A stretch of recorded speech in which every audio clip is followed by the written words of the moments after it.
আশরাফ আলী থানভী রহমাতুল্লাহর নাম শুনছেন আপনারা? ভারত মহাদেশের এমন একজন আলেম ছিলেন, খুব বিচক্ষণ মানুষ ছিলেন, অনেক বিদগ্ধ মানুষ ছিলেন, অনেক বড় আল্লাহওয়ালা ছিলেন, নেককার মানুষ ছিলেন।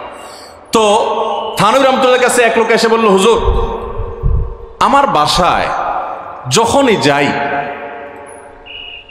দরজাটা খুলতে দেরি, আমার মাথার উপরে আকাশ ভেঙে পড়তে দেরি নেই। যেটাই করি, বাজার করে এনে তার হাতে দিলেও রাগ, রাখলেও রাগ, আমার সাথে সারাদিন শুধু ঘেউ ঘেউ করে। হুজুর, আর সহ্য করতে পারি না, আমারে কোনো দোয়া দুরুদ আমল শিখাই দেন যে আমার এই বাসার অত্যাচারটা যেন থামে। তো থানভী রহমাতুল্লাহ বললেন যে, শোনো, তোমার একটা বুদ্ধি শিখাই দেই, দোয়া দুরুদ না।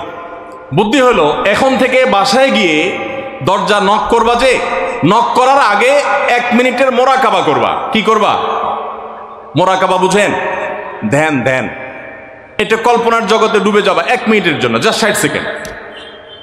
কি ধ্যান করবা? দরজা যায় থামবা, থেমে চোখ বন্ধ করে মাথাটা নিচু করে চিন্তা করবা, আমার ঘরের ভিতরে একটা কুকুর আছে। আর কুকুর মানুষ দেখলে কি করবে? ঘেউ ঘেউ করবে। অতএব এটাতে আমার রাগ হওয়ার তো কিছু নাই। কুকুর কেন ঘেউ ঘেউ করছে এটা জিজ্ঞেস করার তো আরেক বোকামি। অতএব এটা আমি মাথায় কিছু নেব না, ইগনোর করব।